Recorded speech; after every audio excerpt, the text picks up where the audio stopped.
Local productions seen on Delta College Public Media are made possible with support from viewers like you. Thank you.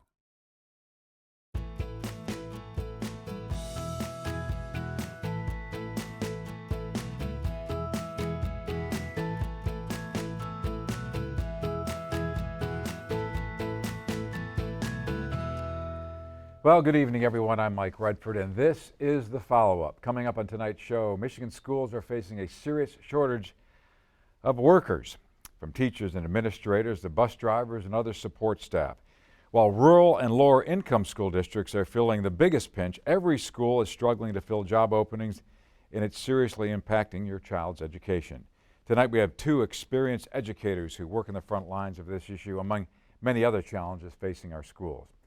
But first, we would like to hear from you to help drive the conversation here on the show. You can do that in a variety of ways via social media on Facebook. You can dial into our follow-up hotline to voice your opinion or suggest future show topics. You can also leave a comment on YouTube.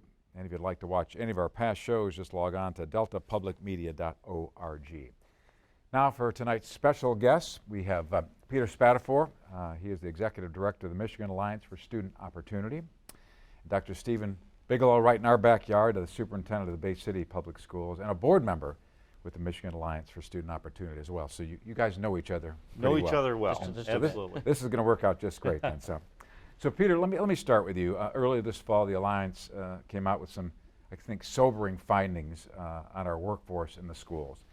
Lots of job openings, not enough applicants to fill those openings, and it's really negatively impacting not only students, teachers, administrators, parents. So give us some highlights of that report. Sure. We spent a year partnering with the University of Michigan, Michigan State University, and Public Policy Associates we did surveys, we did interviews, and we did case studies across the state, different types of districts, different demographics all over the upper and lower peninsula, and found, not surprising to educators, but perhaps to some of the general public, that there is an incredible educator shortage going around across the state.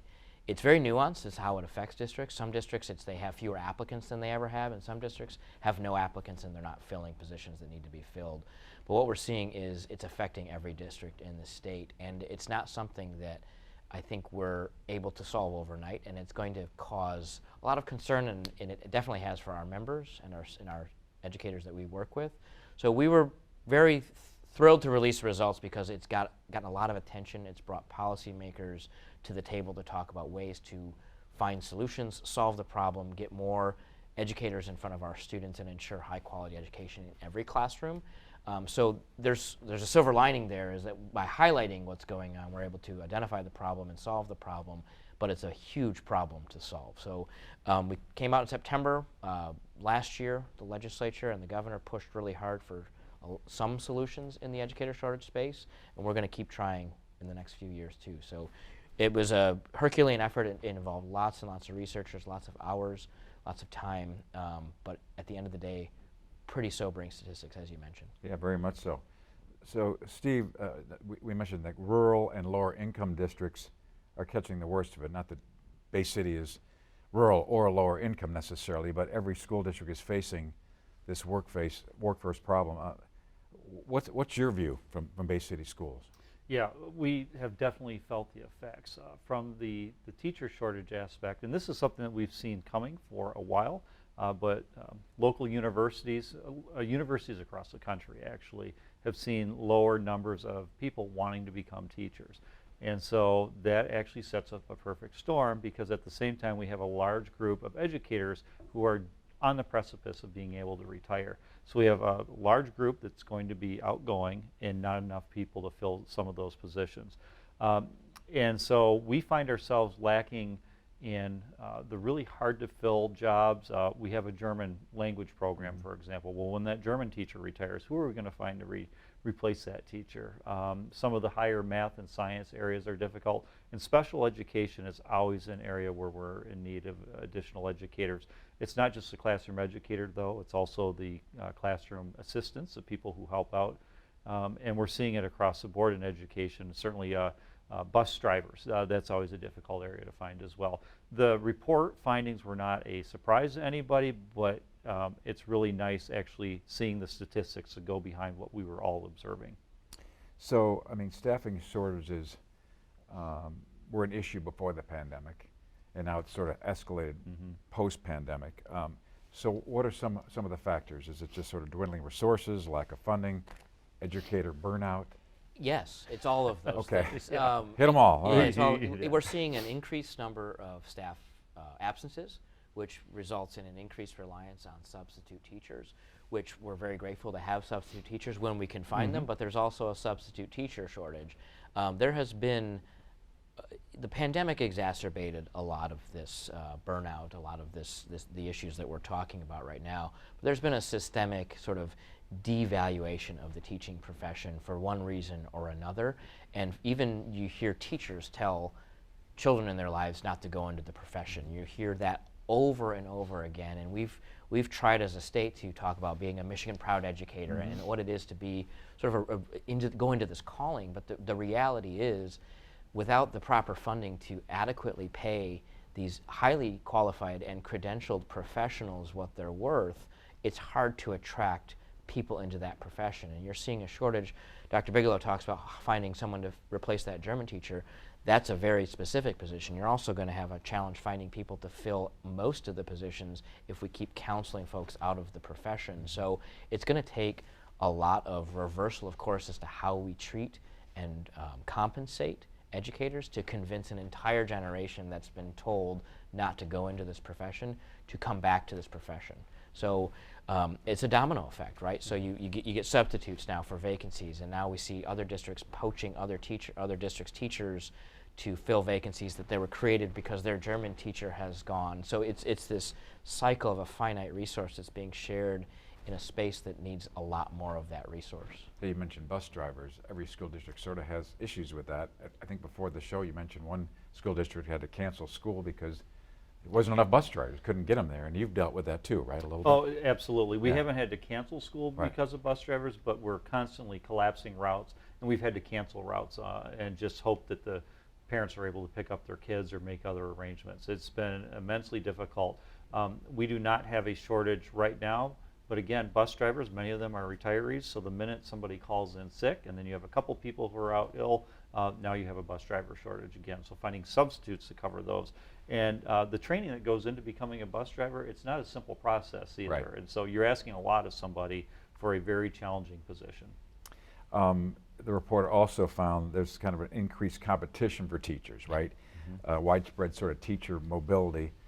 The best teachers are sort of getting cherry-picked from other districts, and they're not necessarily moving into a lower income district. They want to go to a more affluent district, I guess, and then it brings up this continued a wider gap between those more affluent districts and the more lower income districts. How do we deal with that? That is a daily struggle. Bay City Public Schools is very much a part of this. I will say that as of now, we have the most attractive contracts within our region, and that took a lot of work, but that just means that now other districts are finding a way to come on top. And so we absolutely are fighting for the same really finite group of employees right now. That is difficult. We're also dealing with teachers who, we talked about burnout, which we haven't seen this before, but people retiring in November, in the middle of a semester. So that brings up some problems. And there's another component to this that is incredibly costly, and there's no direct fix, but we are seeing increased extreme behaviors at a younger age in a lot of classrooms as well. So things that would come around every once in a while are becoming more and more commonplace, making it a more difficult environment to work in. And we're doing everything we can to provide some of the behavioral and mental health supports that we can behind the scenes, which are also incredibly costly. And much like the teaching shortage, finding skilled professionals within those areas that come into the schools and help is a challenge as well. I find that very interesting because post-pandemic, I think the governor, maybe a year and a half ago, called that we need like 500 counselors in the schools. I don't know if we're making any headway on that. No, we are not, Right. and she's absolutely correct. Right. We are. I think the national recommendation is one counselor for every 240 kids, and we're at about one for every 700. That's about the right. State statistic. So we've got a long way to go there too. So you've got mental health professionals who are doing the most basic tasks for everyone and aren't able to focus in on the students with the greatest needs. So we need more of those folks. as well, and we're competing in markets that are much more competitive compensation-wise. And you've highlighted a very good point that the equity gap between the haves and the have-not will be exacerbated in the teaching profession, as well as those that with the highest ability to poach and pay will be pulling the best and brightest teachers from the classrooms that probably need them the most. In some cases for a couple $1,000s, in some cases a lot more than that, particularly in large metropolitan communities. Think Wayne County, where it's easy to move 3 miles north and be closer to home and get a pay bump. It's a little more challenging in rural Michigan, but it's still happening there as well. We could do a whole show on sort of the mental health issues and the causes of these risk behaviors, and how teachers are spending a lot more time dealing with that. So that's kind of maybe leading to some of the education burnout, that they're not only there to teach academics, but they're dealing with behavioral issues too. That's correct. You're not getting paid enough to deal with that. Dr. Bigelow can probably talk to this a little better than I can, but the schoolhouse is being asked to do a lot for the community, and we're happy to do it. We've always been able to fill those gaps, but more and more the school is becoming the bedrock sort of institution in a community, asked to do things like mental health, health clinics, in addition to education. And now we're talking about driver's ed again and things like that, which it's coming full circle. Yeah. Bay City Central High School. We had a board meeting last night where our board approved the construction through the Great Lakes Bay Health Centers. They're actually building a clinic at Bay City Central High School specifically for the students, a full-service, full-scale clinic. And it's necessary, and that we know that that'll help with the attendance of students, for example. But those are things that in the past were unheard of. We have nurses in all of our buildings right now, every single building, and that's important because we're also seeing increased medical needs from students, and it's not appropriate necessarily for some of the office staff to deal with those issues. It's a continuation: free breakfast, free lunch, and in some cases, students coming back for snacks in the evening as well. So it really is full service, but again, trying to utilize the people and find the people who can do this work is difficult. Sure. You mentioned the study. You used Michigan State and some other institutions of higher ed that helped you with some of the findings, right? So I assume there's a collaboration between what you guys are doing, higher ed, attracting more kids out of high school to go into teaching. Yes, there's a lot of that going on. There's also, we've talked about a little about grow your own programs, and there's a large program called Talent Together that's 50 of the 56 intermediate school districts in the state partnered together to leverage that scale and worked with institutions of higher ed to build a program to get teachers from existing education personnel. So think paraprofessionals or custodians or folks in the buildings already that might be interested in going back to getting their teaching certificate, but not the full 4-year commitment that once took. So this is a program that's accelerating that, getting folks that are in the buildings familiar with the students, already know this is something they're interested in doing, certified as teachers. Now it's going to pull on the paraprofessionals and create a different shortage, but that's tomorrow's problem, and we're working on getting more folks into that. I think just talking about student loan programs that are forgiveness for going into teaching professions, the teacher education stipends that are now part of state law for the student teachers that go in and volunteer in our classrooms. They'll be now compensated from the state. That is huge in making sure that people can go to districts that need them rather than the district that has their parents' couch in the neighborhood. So that's really important in getting more people to think about not so much the wage sacrifice, but the opportunity to serve in the education profession. Got it. So it's going to take a full-scale sort of, are there some policy changes needed on a state level to change some things around to do what you do to try to solve this problem? Some of the stuff we've pushed is maybe some reciprocity with teaching certificates from other states so that it's easier to get someone who wants to move to Michigan into the classroom as a teacher. Alternative routes to certification while still emphasizing the importance of certification, but if you've got someone who can teach a higher level math class at a high school or a German class, for instance, and they aren't certified in a traditional way, moving that way, relaxing some of the emphasis on standardized tests in our evaluation system, I think will help with teacher burnout and administrator burnout as well. If you're a principal, you're evaluating folks all the time on these issues that don't help improve the craft of teaching. just check some boxes. So a lot of those policy Right. changes, it's not one thing, it's a lot of things. We've seen some movement towards policy changes to allow us to more easily hire retirees to come back as well. So that's one of those little things that helps. I haven't had a lot of luck with that. The retirees are happy to be retired for the most part, but it's nice to know that there's a pool where if somebody decides they want to get back into the profession, there's a mechanism for them to do so. I'm glad you Anecdotally, mentioned- go ahead. well, anecdotally, I've heard that's been very useful in vacation communities in the state where retirees have retired too, and maybe they want to do a class, or they can step into the classroom and substitute teach every so often without the full 180-day commitment. But every little bit's going to help. Right, and that's something the governor just signed recently, where it allows the retirees to come back once they've been done. There's a certain waiting period. They can come back, and I think there's a certain pay level threshold they can't hit. They can keep their pensions, they can keep their benefits, so that would seem attractive, but you're right, they need to probably retire for a year or two before they say, you know, I need something to do. But hey, if it can fill a gap, that's great. And you mentioned about teacher evaluations. Just this month too, the governor had a change in how teacher evaluations are done, reducing the weight of student performance on standardized tests when evaluating teachers. So again, you support that, and there are some that'll say, well, does it make it harder to move poorly performing teachers? Maybe that's the opposition to that, I guess.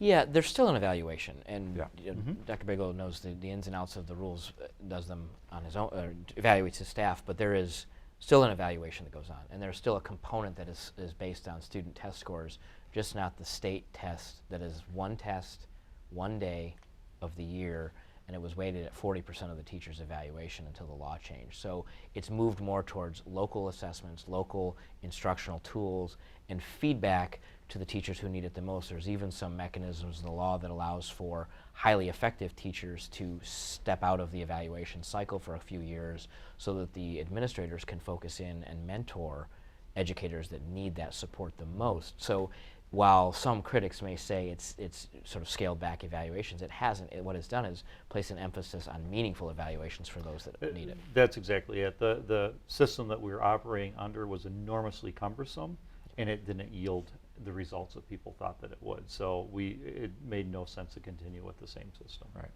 As a superintendent, how do you work with your teachers in the district, whether it's team building, team bonding, recognizing teachers that maybe need a little bit more support, just to create a culture and environment that says, hey, stick it out, it's fine, you know, making sure it's a place that they can thrive, they can teach our kids well. Just from a leadership standpoint, how do you handle it? Yeah, it's important that we recognize the issues that are there and not ignore them and brush them off and say, oh, it's okay, it'll go away. We've talked about some of the struggles in the classroom. Those are very real. So acknowledging that, doing everything that we can do to provide support for those teachers. And then there's a lot that goes into the professional development part too. So professional development isn't always loved by everybody, but it's vitally important so that we continue to provide the tools to staff. We spend a lot of time working with our building principals and assistant principals who are really on the front lines every day, working with those employees and making sure that if there is an issue, that we're dealing with it immediately so it doesn't snowball into a bigger problem. Okay. We mentioned bus drivers and paraprofessionals and teachers in general, that you have a lot of openings here. Some of the biggest shortfalls are in special education and also the STEM, the science, technology, engineering, and math. Of course, special education, you're dealing with kids that need to be highly supervised, and STEM, that's a critically important area to stay competitive in this economy. So how are you sort of filling those and dealing with that? I will tell you that the STEM piece, within our region, I have not felt that to the extent that maybe it has been felt in other areas. The Great Lakes Bay region has been very intentional on a heavy emphasis on STEM, and it helps when you have people like Dow in your backyard as well.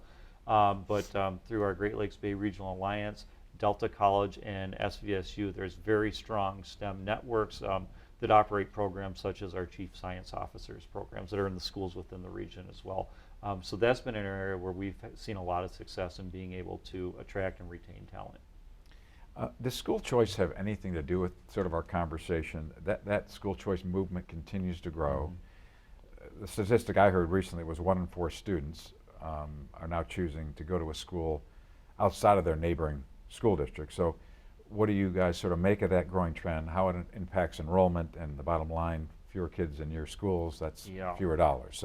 So I will just say, within Bay City Public Schools, we absolutely feel it. We cover 260 square miles, and we surround a couple smaller districts. And we also experience schools of choice within our own school district, where students are opting to leave one school in the district for another. What I have seen, and this is, I don't think it was the intent of schools of choice, but what I've seen is a homogenization of students, where we don't necessarily want to see that. So we value diversity and the experiences that come with people learning from other types of students, people that comes from different walks of life. And right now, those with the mobility and the means to do so quite often will choose to go to the school to attend with other students who look just like them. I worry about the health of that when we continue to exacerbate that. That's one of the issues that we have seen. The other piece is, it's the notion that the grass is greener on the other side of the fence. Within our region, we're all, regardless of the school district, providing really good services and similar teachers, similar services, and so it's not real good for students sometimes to be moving back and forth, back and forth. It hurts with the consistency.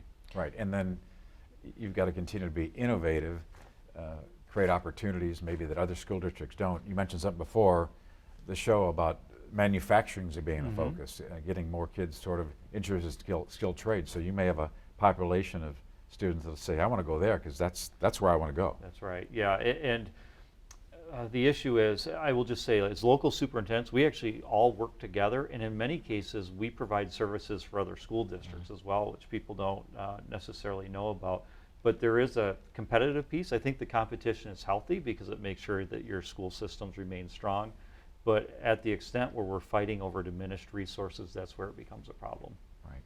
So one area, we've got about 5 minutes left. I think our viewers would be interested in hearing a little bit more about the Michigan Alliance for Student Opportunity, its history, its mission, and how Dr. Bigelow fits into that in the Bay City schools. So I think what you told me earlier is pretty fascinating in kind of what you're doing.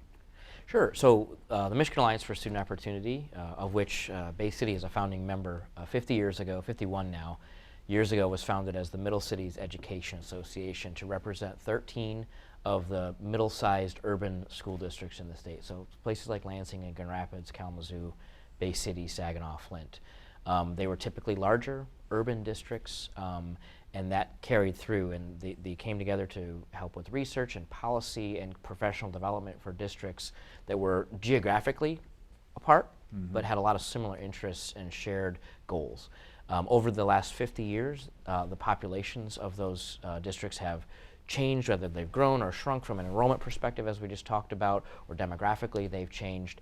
So we've kind of, in our 50th year, rebranded the organization as the Michigan Alliance for Student Opportunity and focused in on the fact that we're serving students that have greater educational needs, that have historically been left behind by a system that's not designed to serve every student equitably. So that's where the new name comes from, and the focus on research is part of our history. Dr. Bigelow is on our board, as Bay City's been a founding member, as I mentioned, and really it's an organization that helps bring together educators who have shared experiences and shared student populations in their communities, but are isolated across the state.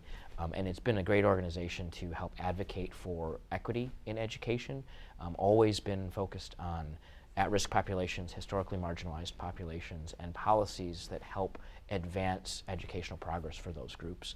So I'm privileged. I've been here 2 years now in a couple weeks as the executive director, and the organization really does some great work, brings together some phenomenal educators. I think our superintendents are some of the best in the state. We meet every month on Zoom now with the superintendents and our HR folks and curriculum folks, and really share best practices, as Dr. Bigelow mentioned, help each other out with resources and speakers for professional development opportunities.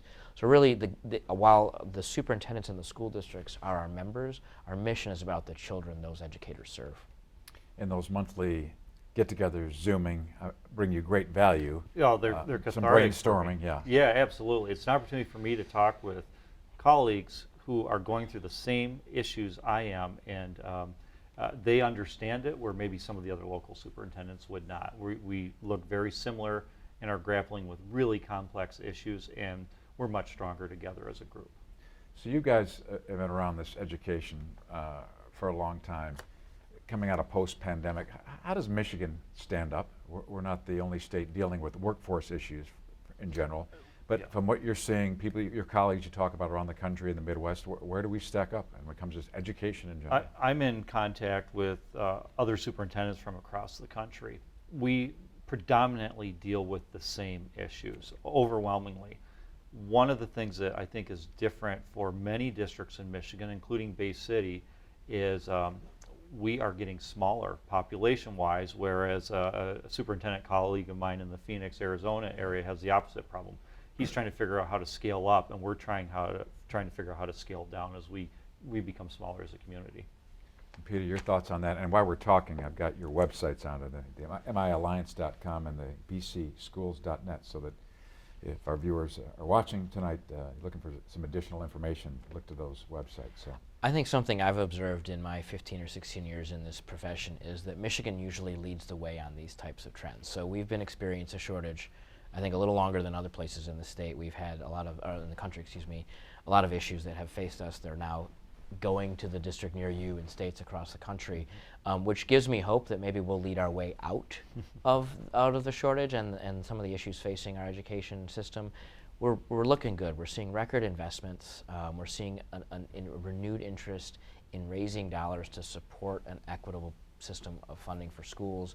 We're seeing a legislature and a governor and just a policy environment where educators are being valued and lifted up, which is great, and I think that will go a long way in solving a lot of our problems, helping with burnout, helping with some of those traumatic experiences that are happening at home with resources to be provided. So we're pretty optimistic, I think. Not so optimistic that we're going to stop advocating, but I think we're leading the way in Michigan. we use the term hope, and we'll kind of leave it at that. I can tell you're both encouraged. It's challenging. It's not going to be figured out overnight, but you are pitching some good solutions, and I'm sure our viewers are taking notice. So you guys are making a good team, and I appreciate that. Great, thank you very much. You bet.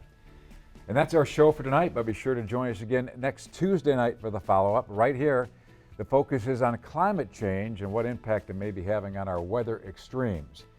In the meantime, hit me up on social media or dial into our follow-up hotline. We'd really like to hear from you. Thanks for joining us tonight. Have a great night. We'll see you next Tuesday night.